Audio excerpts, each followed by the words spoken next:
but there were times I had to get him man-to-man. And favorite team that you guys love to face in your division? Yours. Yes, sir. Like the games like we play against the Raiders, you might get 3 sacks when they had Jamarcus Russell, which I did. So I got 3 sacks on them. I got 3 sacks on them in the first half, right? Yeah. And I'm ready, and they take Tommy Maddox.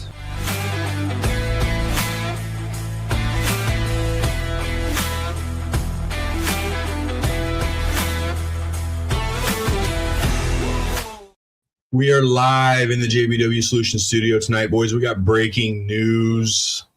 We got big breaking news that does affect the War Room.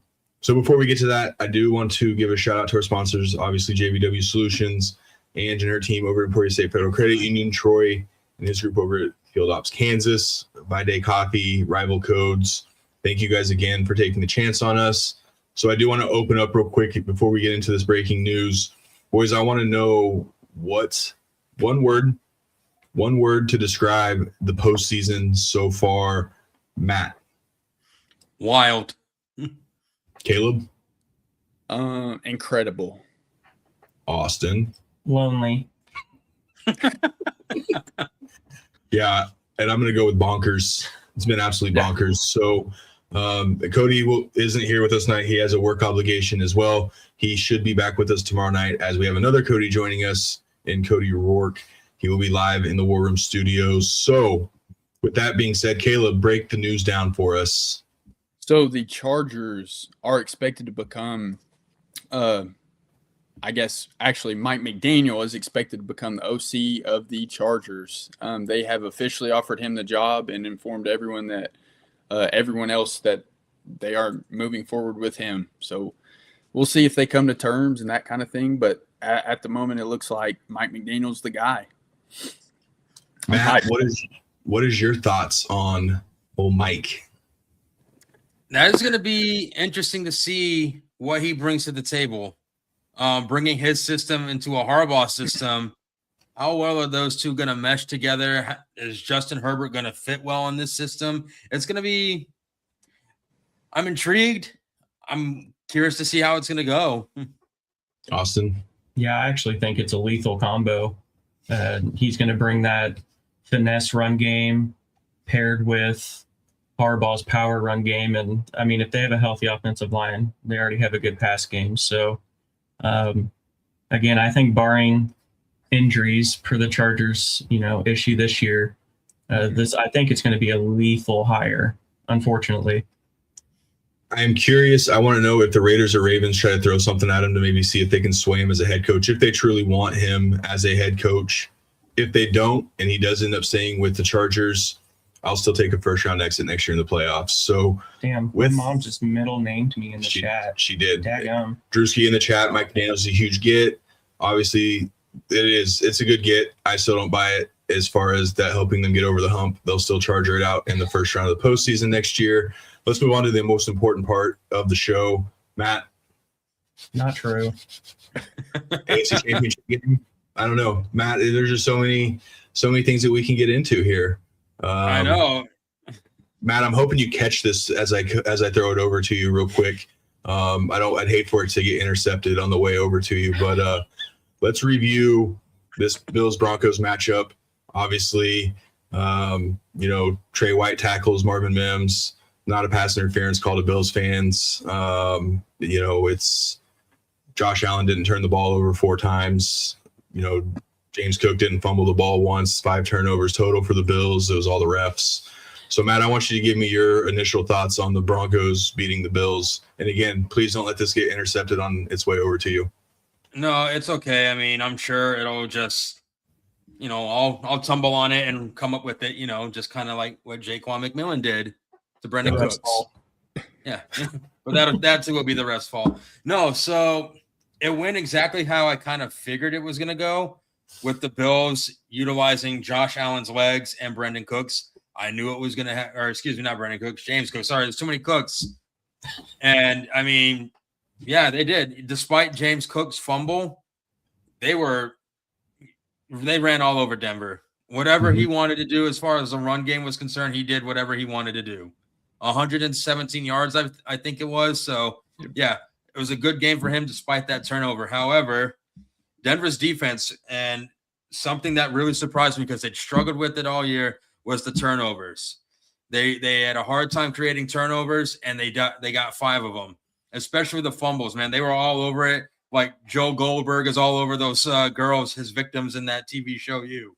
So, I mean, kudos to them. The hard hitting, Hufanga's hit, Alex Singleton using his helmet to knock the ball out. I mean, like, again, Joel Goldberg on a victim right now. That was a sight to see.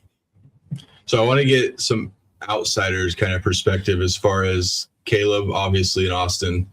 What are your guys' initial thoughts as you're obviously just watching as football fans? I mean, obviously, we know my brother's a Bills fan as well. So Caleb, we'll start with you real quick. Kind of give us your initial thoughts.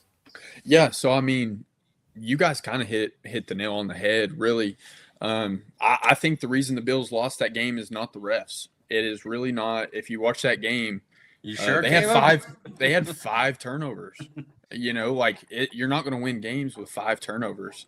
And I was really pulling for the Bills, obviously, but they couldn't get it done. And the fact that the Broncos were able to pull that win out the way they did, that's big time. That's really big time. Even with, I know Bo Nix went down in the last drive of the game, but no matter what, I mean, that's a big time win. In that situation, overtime, Bills had the opportunity to pull that game out right there at the end. They obviously did not come down with it. Overall, I was really impressed overall with how the Broncos played. I thought Bo Nix, it's such a shame. I hate injuries to anybody. I hate seeing anyone go out for the year. He played like a freaking man. Like he was hooping out there. I was really impressed with him and how he played, the guts he played with. Some of those throws were big time, like big boy throws. So overall, I really enjoyed the game, even though the team I was pulling for lost. But that was a great game, incredible game. Austin? Yeah, I think as a wise man once said, if you try Jaquan McMillan with the sorry-ass receiver like Brandon Cooks, this is what you're going to get. A wise man once said that. But, as a Chiefs fan, we've heard the refs narrative for almost a decade now. I'm glad that torch has been passed. But at the end of the day, the refs are never the reason a team wins or loses. They suck for both teams the full game, all the time, every game, every level. We should just appreciate this for what it was, and it was damn near an instant classic. Yeah. Overtime game, back and forth, the wily veteran Josh and the young Bo Nix going toe-to-toe. And honestly, 5 turnovers, you don't deserve to win. Plain and simple. Nix and Broncos offense made plays when they needed to, and the Bills didn't. Obviously wanted the Bills to win because nobody ever wants Denver to win. Like, nobody. But it was a good game. Let's just appreciate that. There's been some great football games. This was one of them. Again, it does suck Bo Nix got hurt. We don't want anyone getting hurt, especially at this time of year, right? Like, no matter what, whether your belief in Stidham, wherever it's at, we still want to see QB1 versus QB1 in games like this. At the end of the day, great game. Refs aren't to blame. Turnovers did more harm than anything. And at the end of the day, as an outsider looking in, just enjoyed a really good football game. Yeah, so those of you guys in the comments, make sure you guys give us a thumbs up, like this, share it out. Make sure you hit that subscribe button. Thank you again for getting us over the 300 sub mark. We're very appreciative of that. We hope that you guys have had as much fun watching this as we do, delivering it to you guys each and every week. So, yeah, and kind of moving on from that, Sean McDermott obviously out now as Buffalo's coach. Matt, what direction do you think they go? So, especially now with Mike McDaniels gone, what's to say they don't bring back Brian Daboll, who is responsible for kind of developing Josh McDaniel before he took on the Giants job. So what's to say he doesn't come back? Would it be a good fit for him? Maybe. He's already familiar with Josh. He's already kind of familiar with that system. So I think with the talent there, yeah, it would be a good fit for him. But I think they might go there. But Then again, are the Bills willing to give Brian another shot, even though, he was offensive coordinator, but he was a terrible head coach down in New York. So are they willing to risk that? Austin? Yeah, I think Bills are just doing things ass backwards here. Firing McDermott and promoting Bean. I think they should have fired Bean and extended McDermott. I don't know if people remember what the Bills were before McDermott came around, but anyway, I don't know where they go. Dayball and Allen's relationship does make sense, but I don't know. I think they should go a defensive guy. Give a guy like Flores a shot. Let him, buffing up that defense, make them tough. That takes a little bit of pressure off Allen in the offense. Get your OC hire correct. Dayball does make the most sense, but if it's me, I want to go a defensive guy. I want to go Flores, Minter. I know he's out doing interviews. Like, bring in one of these guys to, shore up that side of the ball and get your OC correct, because the offensive side of the ball is where the talent's at. You have more to work with there. Bring in a guy for defense. So I'd go Flores with Dayball right behind that. Caleb, I'm going to ask you this question real quick because you're kind of familiar. We talked about with Justin Herbert. Yep. And is Justin Herbert going to win a playoff game with the Chargers? So now the question would be to you, is Josh Allen going to win a Super Bowl with the Bills? I think he can. I do. I still have belief in Josh. I know this week was rough, but that was his worst playoff game ever, at least that I've seen personally. So I think he'll still get it, and I guess going over to the coaching decision, it kind of caught me off guard. I was at least expecting Brandon Beane to be gone as well. I just kind of do a full sweep. I was not expecting him to get promoted or whatever. So I like Dayball for that job. I think they saw what he did with Josh Allen before. He obviously became open. He wasn't great in New York, but I still think him and Josh Allen will be a good pair again. And I think he'll bring it back personally. Yeah, Drewski, I'd be curious to hear what your thoughts would be on Josh Allen winning a Super Bowl with the Bills. So kind of paying attention to the comments. We can go ahead on this topic. Jeff, our wonderful sponsor, thinks Josh Allen seasons are numbered with the Bills. That's crazy. But again, it's not in this day and age. Again, he is Buffalo, and then man. Drewski, yep. That's kind of what we were getting at with all that. And then again, I mean, this is definitely an A+ job. You just got to hope that your GM can put you in a better position than he put the last coach. So I saw a great tweet earlier that said all the great coaches that have, a Tony Dungy situation where Tony got the Buccaneers back to competing, where John Gruden came in and won a Super Bowl for them. So, I mean, it could be a similar situation. Obviously McDermott gets the culture changed around there, gets Josh Allen to where he's at. Now maybe that next coach kind of gets him over that next hump. I'm saying it's probably going to be, it's got to be Dayball or nothing. I don't know. I like Clint Kubiak. I do. I just don't know, as a first-time head coach, Kubiak's the answer for Josh Allen. But I mean, I've been wrong in the past. So, Matt, let's talk about the elephant in the room. Bo Nix, broken ankle, out for the season. It's Diddy time. Initial thoughts on Bo?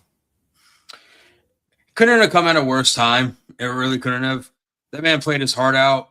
3 touchdowns, 1 interception. Yeah, it was, it was a mistake, that interception. However, I mean, he used his legs. He was the lead rusher for the Broncos again against a tough Bills team.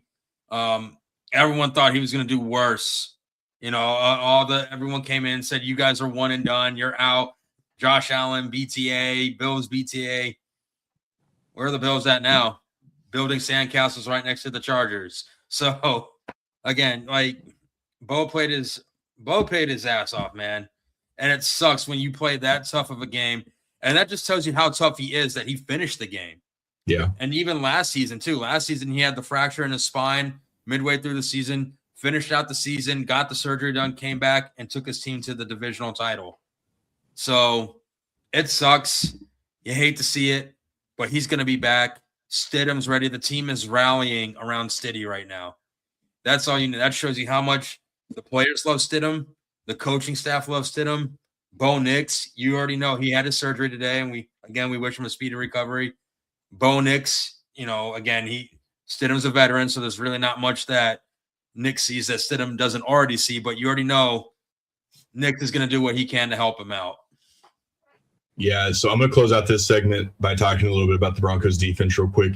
It's very disappointed in some of the game planning that the Broncos had with, I know we're a man coverage team. We like running man, but the fact that you run man, you leave the wide open middle of the field for Josh Allen, linebackers shooting run gaps that gave great running lanes for Josh Allen to scramble when needed, shooting the run gaps, giving James Cook an extra 5, 6, 7 yards.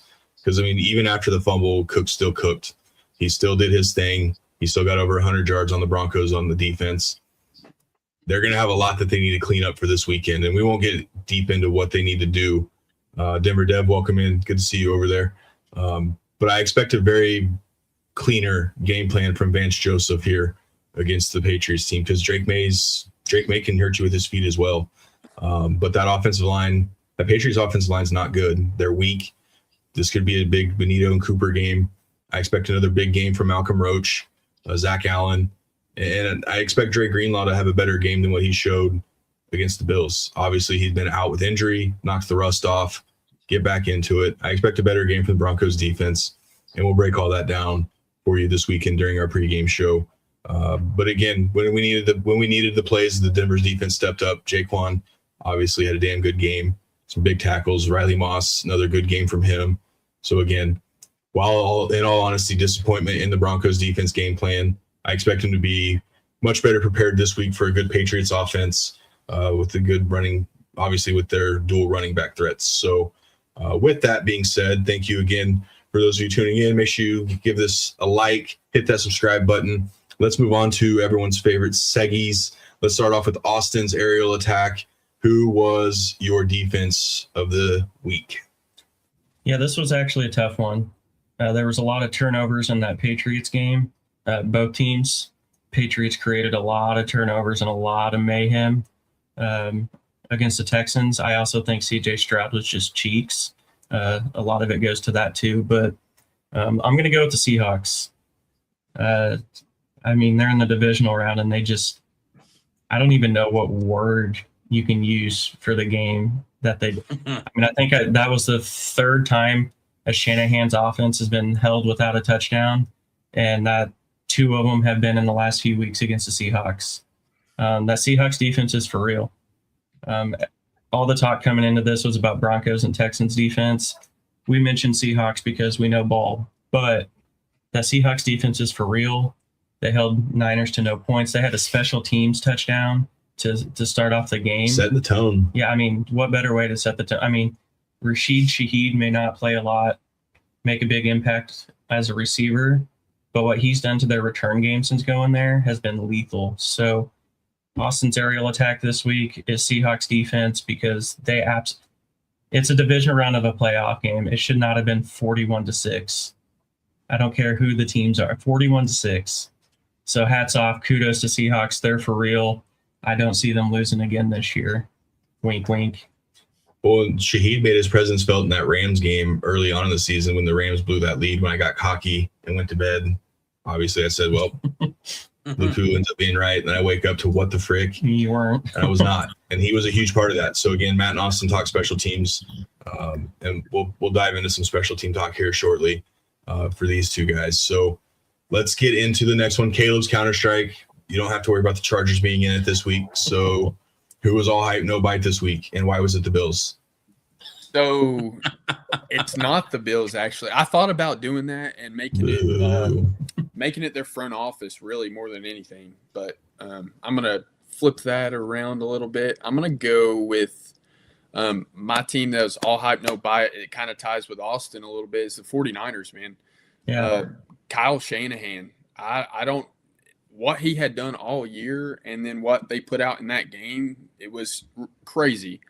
Christian McCaffrey ran the ball 11 times. I know they didn't have that many plays because they were getting a lot of 3-and-outs, but your best player touches the ball 11 times or runs the ball 11 times for 35 yards. Your leading rusher is Brock Purdy. That's just inexcusable, especially when you're playing this team for the third time in the season. They're a division rival. You can't do that.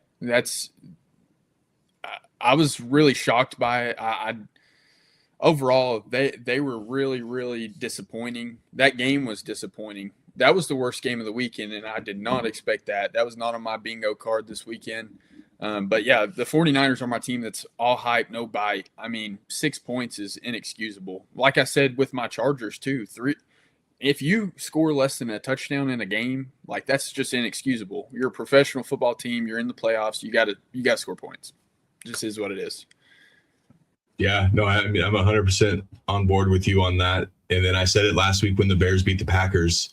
Anytime you can take an absolute ass whooping and just lay it on your divisional opponent, your rival, you get to send them home. Now the last thing they're going to remember going into the offseason is absolutely getting destroyed by the Seahawks. Now next up is the Rams. So the Seahawks get a chance to do it to basically the other top teams in their division. So again, that shows why the NFC West was the best division in football this year, and it's not even close. Yep. Anyone who says the NFC North, we're not going to listen to you. So let's get into Matt and your MILF report. MILF. So my MILF report for the weekend was actually going to be the Broncos and Bills. I think we've talked about it enough, so I'm changing it up, and it was this Rams-Bears game.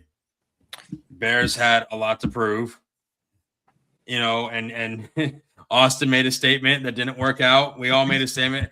Cody and his one win, one prediction that he got right. Thanks, Cody. You ruined it for all of us. But,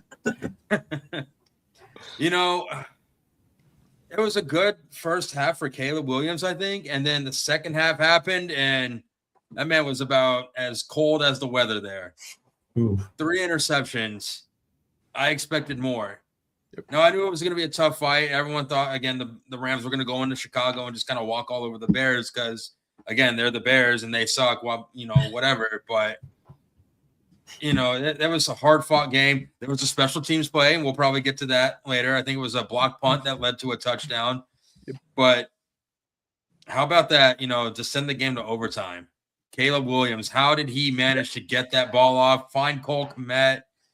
So, I mean, there was a lot of good plays. It was a lot of highlights, so it didn't let us down. Was it Brisker from the Bears? That man was the heart and soul of that defense. Baller. He put on a show, and he was just in the backfield. Again, it was like Goldberg in wrestling, just spearing people. Like, that man put his heart and soul into that game, and I loved it. And it was a good game. Heartbreaking loss for the Bears. Brody, sorry, buddy, but yeah, that's my MILF report, man. That Bears and Rams game did not disappoint, depending on who you're a fan of. Yeah, I feel like when we watch that game, I feel like Caleb should use his legs more. I feel like he's always running around trying to look for that 50-yard fadeaway instead of just using his athleticism. I think that actually cost him in this game. So, yeah, Jeff, I don't know what my mom's doing over there, man. No need to follow suit with her. That's great. Yeah, I keep looking over and seeing Austin David. I'm like, dude, I'm just getting roasted over there. Yeah, I did say the Bears, cooked. I really am. I did say the Bears 41-17. It wasn't too long into that game. I looked at my brother and I was like, I'm going to get roasted for that. I was so wrong. Like, even if the Bears win, it was a close game. But yeah, I think Caleb Williams should use his athleticism more, right? I feel like you guys said that about Bo Nix sometimes. Watching that game, I felt that about Caleb Williams. So many times he could have ran, but he kind of stalled out looking for that Mahomes-like super caped play. And I think that cost him a little bit. So, yeah, I like that MILF report, Matt. Thank you. Yeah, again, I obviously picked the Bears to win that one as well. I saw it going a little differently. And again, Bears defense in the first 3 quarters and part of the fourth quarter, great game plan, brought it. They were just absolutely out physical the Rams. So again, hats off to the Bears still. Good season. You have a lot to build off of. You got a lot of decisions to make with some key pieces to that team. So we'll see what the Bears do this offseason. All right, so my crossfire is pretty simple tonight. Matt and I endured a lot of negative comments about Bo Nix's injury during our TikTok lives the other day. Absolutely disgusting behavior by those people, saying karma this, karma that. Bo Nix broke his ankle. Sean Payton got what he deserved. You guys are just terrible human beings. I hope karma actually finds you guys for saying stuff. And we saw it with Patrick Mahomes' injury too. There's absolutely no place in that for wishing injury amongst anybody in the NFL at all. So it was a sad moment. Obviously, there was a lot of emotions that night. Matt and I got on a TikTok live expecting to celebrate with Broncos country, and obviously we got told the news. So you're like, you want to celebrate, but at the same time, you're kind of trying to figure out, okay, well, you knew who the backup's going to be. You knew this, you knew that. First, you wanted to confirm everything was going to go. And then you're going through comments saying, ball don't lie. That's what Bo gets. That's what Bo deserves. Sean Payton, Bountygate, he gets what he deserves. And very disappointed to be a football fan that night reading those comments. What was supposed to be a great night for Denver. A lot of mixed feelings about the win, Bo's injury, and then just to read the nasty comments. And again, that's not a direct shot at the people who obviously do great in the conversations in our comments section. We love most of the people. I always say I like it. It's 98% of the fans that I interact with. The other 2% really aren't fans. They're just kind of trying to do things. But there's a line, and there was a big line that was crossed with that. So absolutely gutted that Bo's not going to be able to get a chance to play this weekend. So I'm not going to go too far into that. It's not really a heavy hitting crossfire. It's just more of voicing my opinions, because we see it with all the other players as well.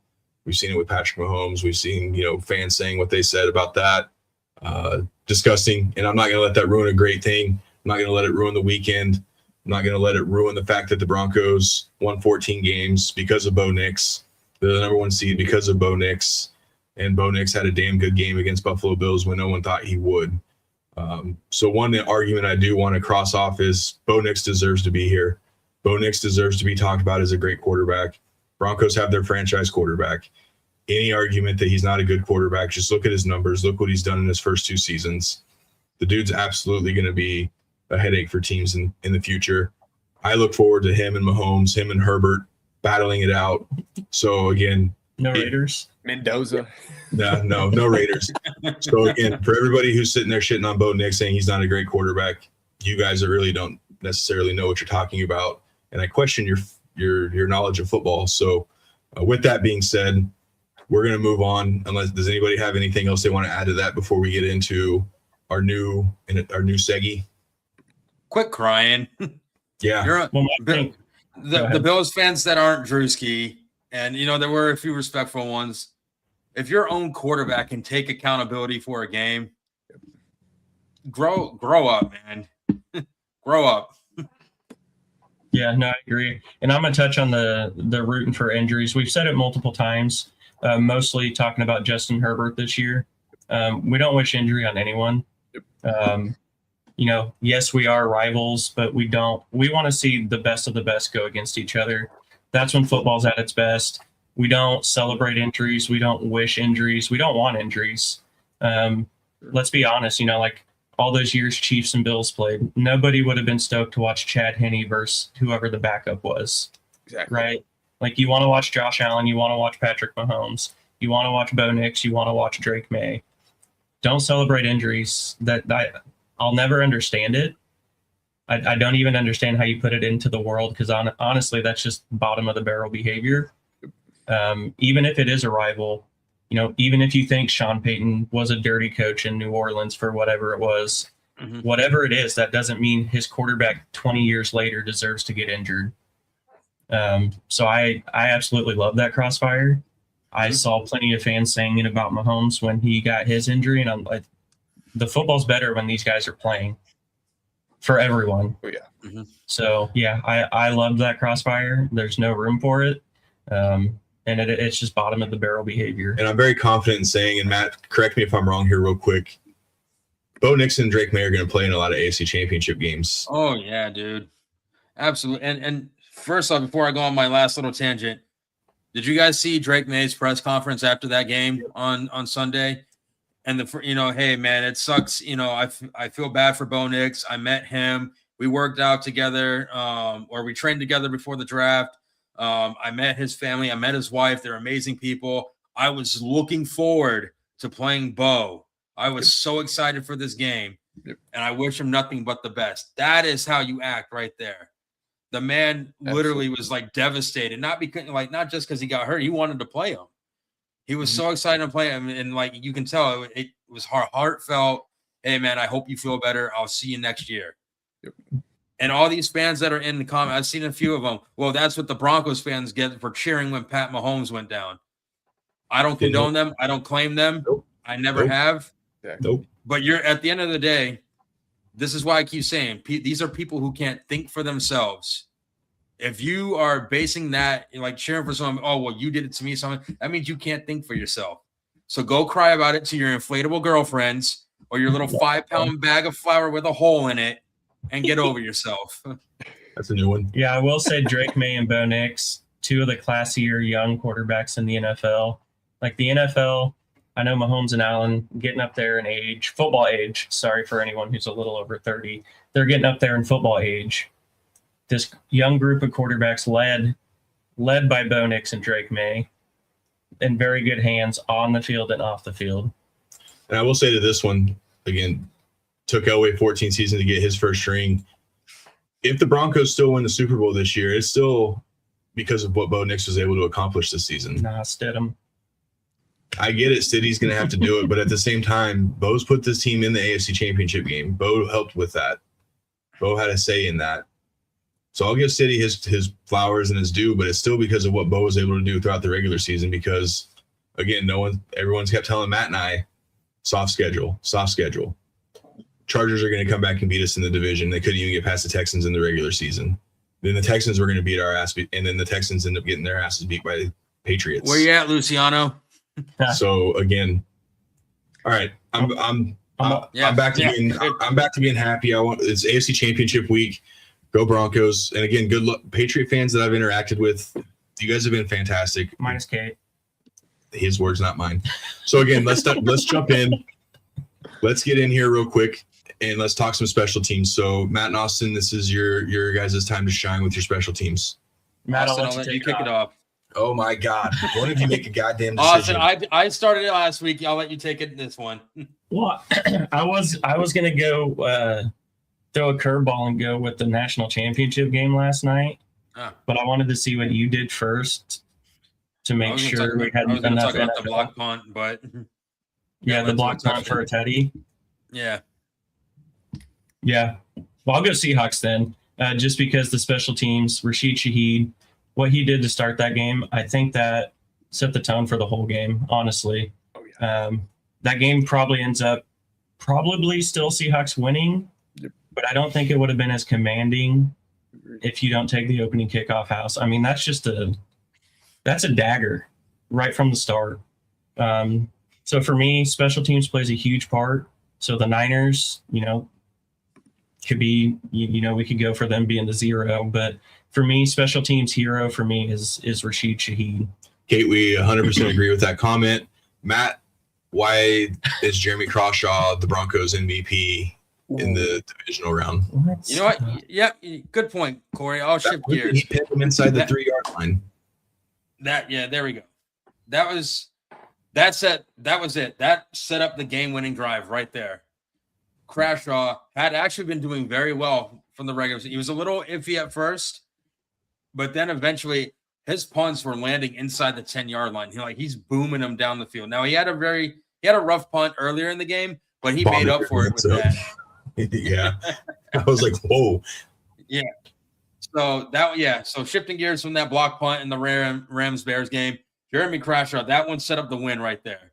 Crawshaw doesn't have a good punt or it's a touchback, you might have a different outcome. But that punt right there. I do want to say, I'm not going to say I disagree or anything, but I can get on board with this because that man's mustache is next level. I don't know if you've ever seen his mustache, but it's worthy of being recognized. But yeah, no, I think the thicker kicker for the Rams too, those weren't easy conditions, and he made a couple. There was some good special teams plays this round. I feel like there was a lot less worse ones than the week before, but special teams played a part in all of these games. They sure did. Caleb, with them having their special team segment, give me one of your hot takes for this week, and just like something that's stood out to you that you're just kind of like, Ooh, that's a good one. Yeah, I'm putting you on the spot, but people need to hear you. That they want to fix you. So I don't. I think the Seahawks are legit.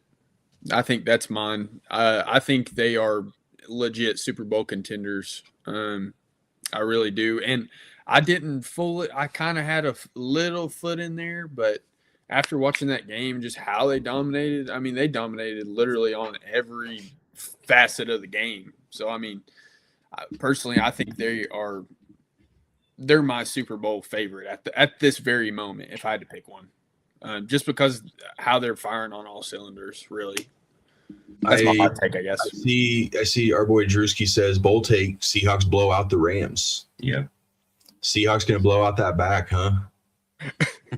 We got Raiders Nation. We got Raiders Nation in the chat. Welcome in. Hey. Thanks for showing your face. Good-looking quarterback last night, Raiders fans, huh? Mendoza, beast mode into the end zone. Raiders could use some of that toughness. Did you see his arm after the game? Dude, that was gnarly. Mouth busted, arm cut up. I love it. His palms were sweaty, knees weak, arms were heavy. Some of those questionable hits on him, honestly. But again, let him play. So let's get into our league recon here, boys. Obviously, the Niners were destroyed by the Seahawks. Do you think that says more about the 49ers or that says more about what the Seahawks are about, Austin? I think that says more about the Seahawks. I feel like there's a little bit of doubt surrounding them, kind of like Denver. People didn't really trust Darnold, didn't know how he'd perform. So I think that says a little bit more. I mean, he did only throw 17 passes. So if that's all you're asking from Darnold, the Seahawks are going to win the Super Bowl, if that's a game plan. But I think this says more about the Seahawks being for real.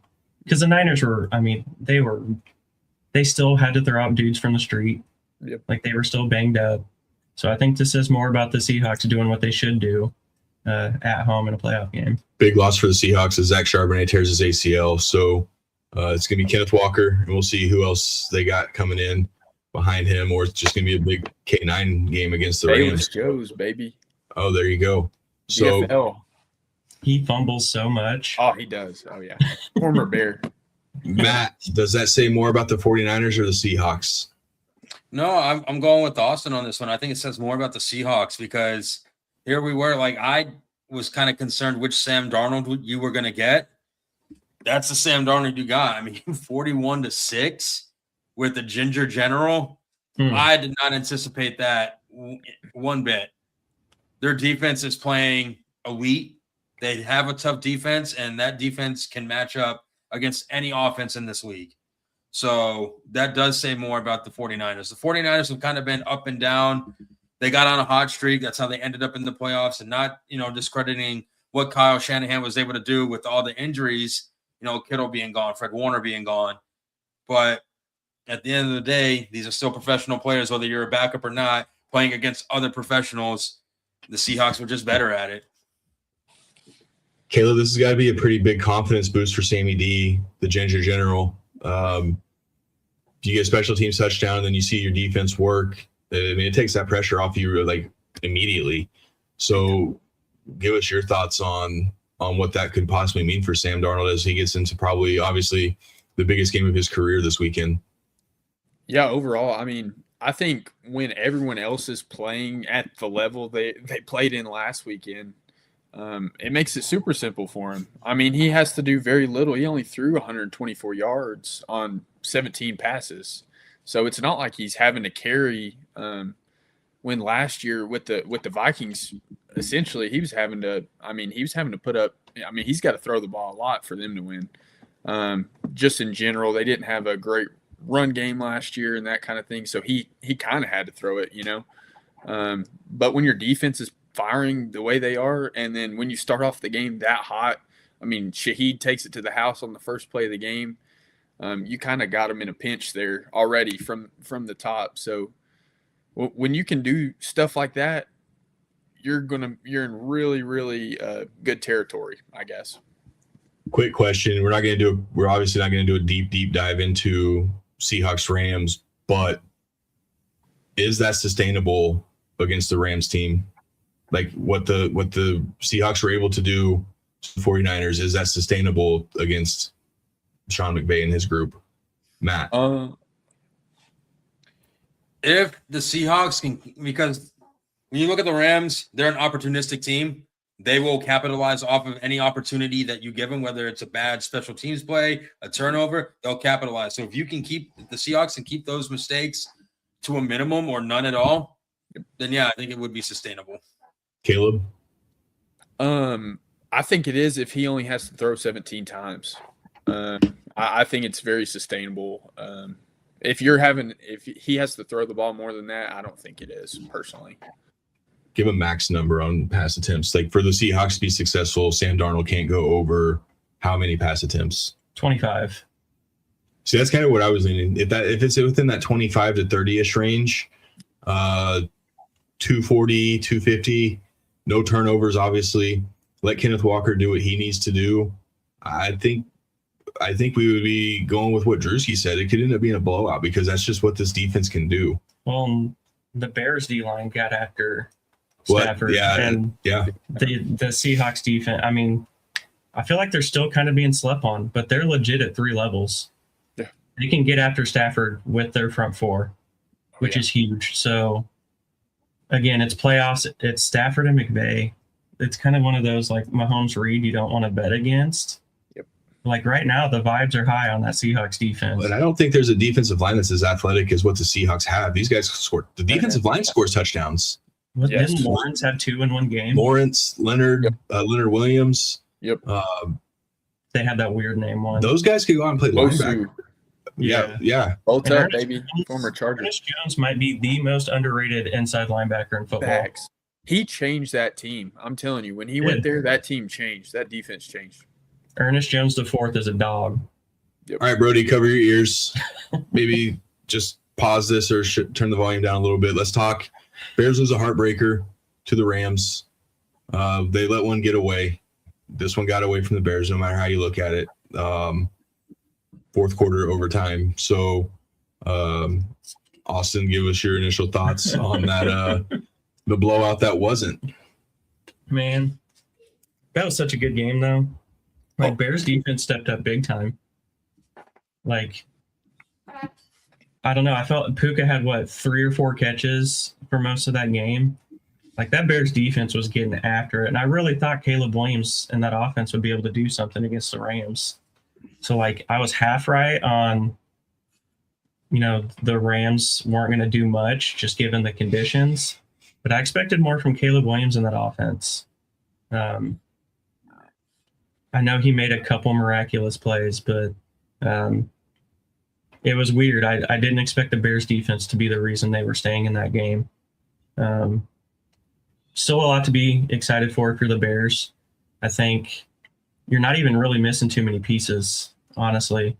Maybe get another legit pass rusher, but as far as that game goes, like, you went toe-to-toe with Matt Stafford, Sean McVay, couple plays here and there. I mean, they had their chance. They stopped Stafford once in overtime. At that point, you can't let Stafford get the ball back. I told him, like, if Stafford gets the ball back one more time, it's over. Stafford's not getting stopped twice in overtime. Like, him and McVay, too experienced for that. So I am sad that it wasn't close to my 41-17 prediction at all. Not even a smidge. Rams almost had 17. Not even close. I know, not close. I was way off. Now we're not credible, Austin. I know, damn it. I'm not credible in our guessing game, but it was a good game. I was happy with it. Bears will be fine. They went toe-to-toe with Stafford and McVay. Nothing to be disappointed about. I know a loss always sucks, but I feel like you're kind of ahead of what you expected to be year one under Ben Johnson. So, good game. Again, guys, thank you for the comments. Make sure you guys give us a thumbs up here. Make sure you hit that subscribe button. Matt, are the Bears going to be here? Is this going to be a reoccurring thing? Like, are the Bills going to continue, or not the Bills? Sorry, Bills fans, not to give you guys hope. Bears fans, can this continue to happen? Like, are they going to be a regular in the postseason now?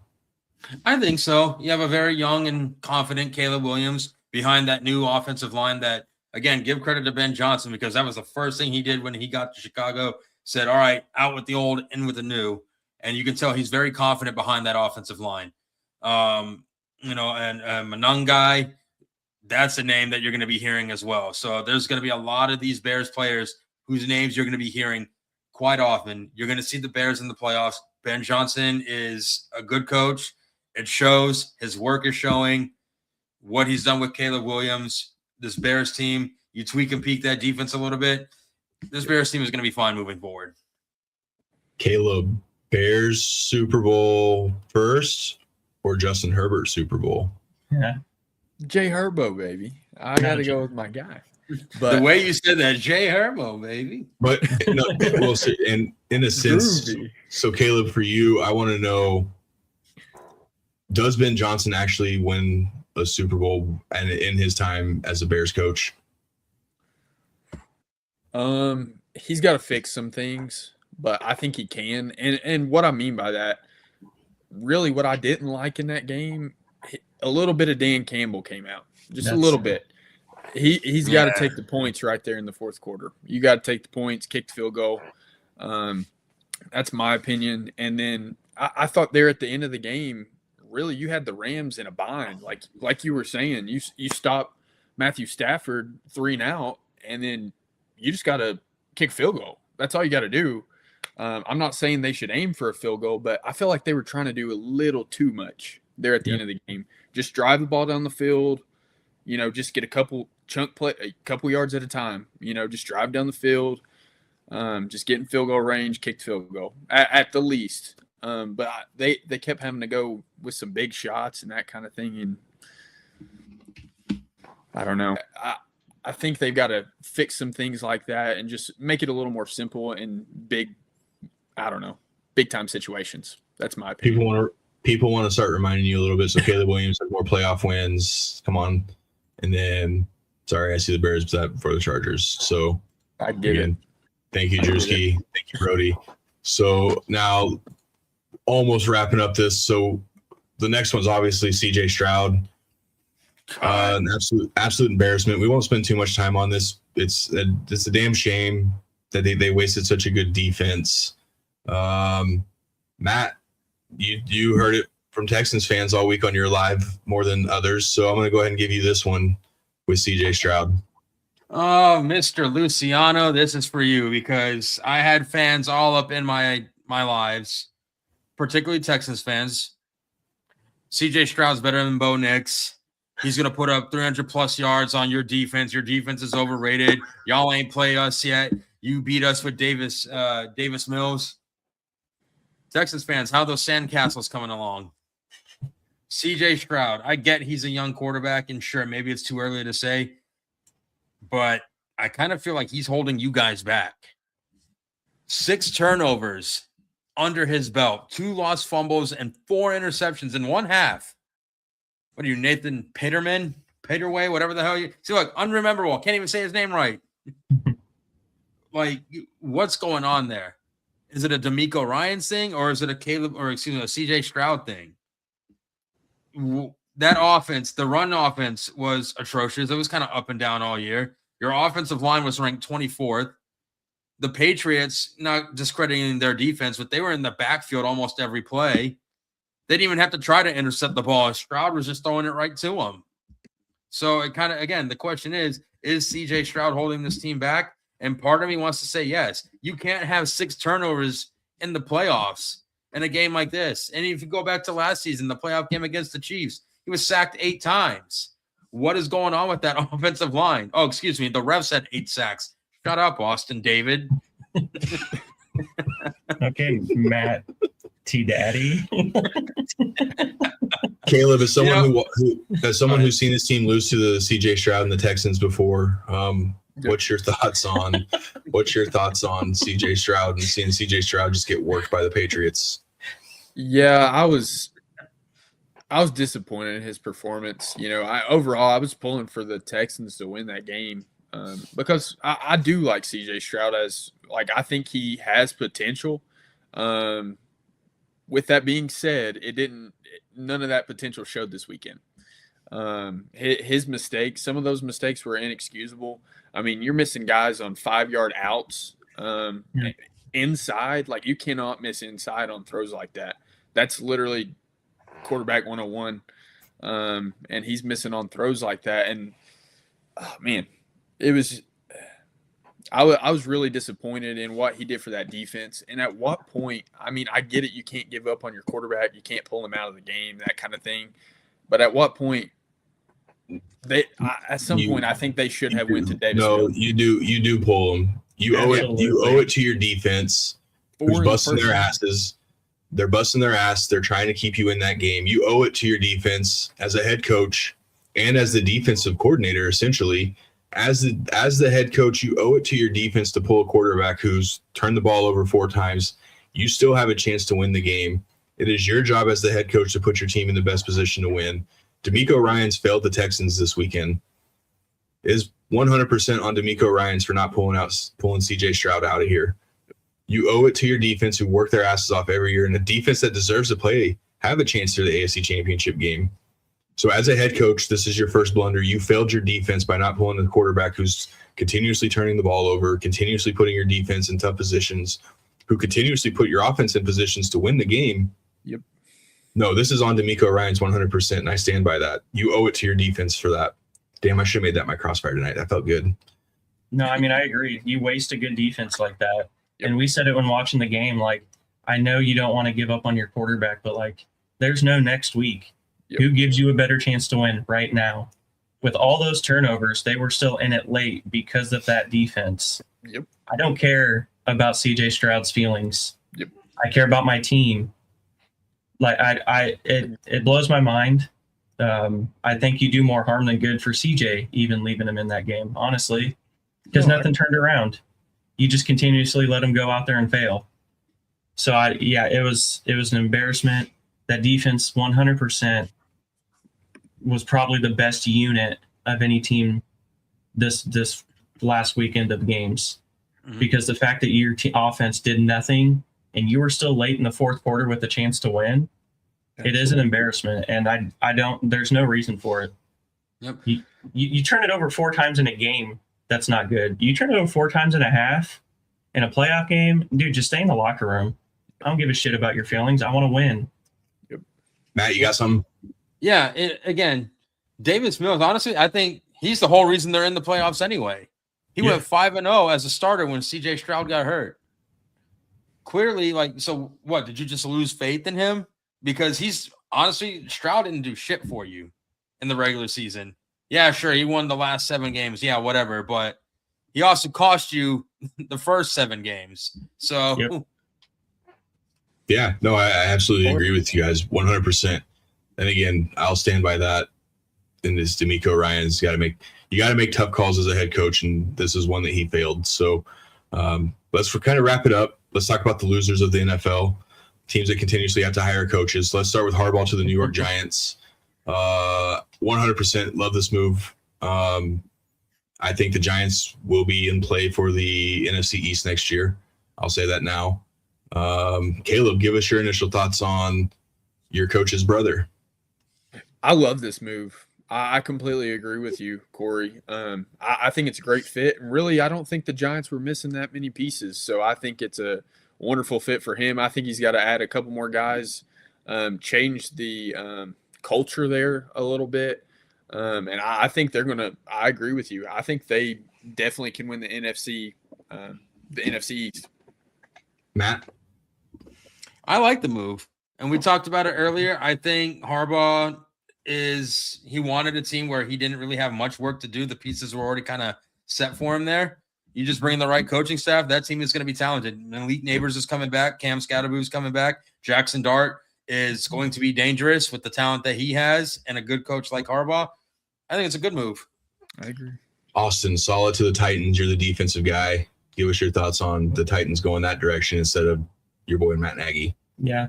The one thing I do want to say about Harbaugh, though, you're about to see the absolute best version of Abdul Carter. The things that went last year, not going to cut it. Solid to the Titans, though. I love it. Titans defense has pieces. They just haven't really had a good leader. I do want to see what his OC is going to be, but they have pieces to work with there. They have a lot of salary cap. I like this move for him. I think it's an upgrade for what he had with the Jets, because whether you believe it or not, I do. Titans have a quarterback. Yeah, that's taken care of. So he doesn't have to worry about that move anymore and just worry about everything else. I think he is a great leader of men. I thought we saw when he left the Jets how quickly that defense turned to trash. Yep. Just mid-season, Saleh was gone, and that defense all of a sudden forgot how to play defense. I love the move. I do want to see his OC higher, though, because right now the most important piece in Tennessee is Cam Ward. Matt, correct me if I'm wrong, but Saleh's defense in New York actually had interceptions, right? They sure did. So what happens first next season? Do the Titans get an interception first, or do the Jets defense in their interceptionless streak? Titans get Titans continue with the interceptions. Yeah. They were if you think about it, at the end of the season of last season, the Titans were the number 2 defense. Saleh's going to get them back there. They're going to get interceptions. And Austin's absolutely 100% correct on this. I actually thought McDaniel was going to be in play here. So here, my bold take is watch for Matt Nagy to end up being the offensive coordinator in Tennessee. Oh God, don't do that. If Nagy doesn't get hired by the Raiders, I think Saleh. I think that maybe the agreement was, hey, Saleh's going to come in. You're going to be the OC under Saleh. Let's see how this goes. So Caleb, let's talk about the Dolphins hire. I absolutely hated this hire, so I want to hear your thoughts on Jeff Hafferly going from Green Bay to Miami. Yeah, I wasn't a big fan of it myself. I kind of agree with you there. But at the same time, like, he has had a couple years with really good defenses. I don't know that I like the move for the Dolphins, but I don't know that many people that actually wanted that Dolphins job, if I'm being honest with you. I think that job may potentially be the worst of the openings. So maybe they're just giving him a shot and just having a bridge year for someone else they hope to get the next year. I'm not sure there. But overall, I think Hafley, he had some decent seasons with the Packers. They actually had a pretty good scoring defense for the most part up until this season. And I think when Micah Parsons went down, that was a big part of it. They're going to have to get the right pieces for his defense in Miami, because that's kind of what they've lacked lately is talent on the defensive side of the ball. Yeah. So again, breaking news at the top of the show was Mike McDaniel expected to be the OC of the Chargers. Let's get to the other losers of the division, the Chiefs. Obviously, they're going to make hires. Everyone's got to chase the Broncos and Bo Nix. Austin, give us your thoughts on EB being back in Kansas City. I can't believe the garbage that came out of your mouth to lead that off. I actually love the moves Chiefs have made. The receiver coach, they brought him in. I like him. He's developed some really good receivers. We brought in some potential receivers, and they just haven't developed.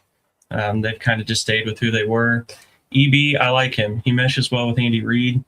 You hear around the league that EB is kind of an asshole. And honestly, that's good on a coaching staff. He holds people accountable. He wants the most out of people. It's nice to have him back. Chiefs offense was historically good with EB. It's wild to see those ranking difference of how much the offense won through basically first through sixth under EB, and then middle of the pack worse with Matt Nagy. So that's crazy. And I know we don't run a lot. I know Andy Reid doesn't call a lot of run plays, but the run schemes and actual run plays, we're actually better under Bieniemy. So yes, we won't have this dominant run game, but his run game is better. So I love the hire. I never liked him as like a potential head coach, but I do think he's awesome as like a running back coach / offensive coordinator, just because he's someone to have around for accountability. He's going to hold you accountable. He's going to push for the best. And honestly, you've seen how happy, even Chris Jones on the defensive side was stoked about getting Bieniemy back. But obviously this move makes Patrick Mahomes happy. So that's good enough for me. And Travis was not going to retire now. He's not. Mark my word. He's going to want to play for EB. They're going to come back. They're going to get the whole band back together. They got rid of Matt Nagy. So I expect Travis Kelce to come back for that. So, boys, AFC Championship week. Matt, good episode tonight. It was a great episode. Good episode. I do want to give a shout out to my new chiropractor, Dr. Stanfield. Dude, I feel fantastic today, dude. I feel like I'm 20 again. Honestly, I woke up, no back pain, no neck pain, headache free. I encourage you guys to go check his YouTube out. He actually does a lot of weird stuff that I know people kind of get freaked out by. Some of the ways that he adjusts your neck. It looks like he's going to decapitate you, but it's fantastic. I can breathe again. So again, thank you to Dr. Stanfield on that. Matt, we have a special guest tomorrow. Please break it down for us. Guys, returning to the War Room, NFL insider from Mile High Sports, Cody Rourke, will be in the War Room again. He's going to help us give a preview to the upcoming game between the Broncos and the Patriots. He was a fantastic guest last time, and I'm expecting the same tomorrow. Yeah, so make sure you guys hit that subscribe button. Thank you again, everybody in the comments. You guys crushed it. Absolutely happy with how the episode went. Cody should be back with us again, so we'll have Cody times 2 in the War Room tomorrow night. Guys, you guys have anything else to say before we give some shout-outs? All right, well, let's start with Troy and his team at Field Ops Kansas. Thank you again to Troy and his team, Angie and her team at Emporia State Federal Credit Union. Obviously, the Shovic's banking of choice, as well as the War Room's banking of choice. By Day Coffee. Caleb, do you have your coffee next to you? I do. It's empty, but I got one right here. There you go. So thank you to those guys. Rival Codes. So we'll have our rivalry game of the week sponsored by Rival Codes. Make sure you guys use Rivals10 at checkout for 10% off from the War Room, so we get your merch. And again, we're recording live out of the JBW Solutions studio. Jeff and his team, thank you again for being our big sponsor. Absolutely love Jeff and his team. So again, guys, thank you. We will see you guys tomorrow night. Later.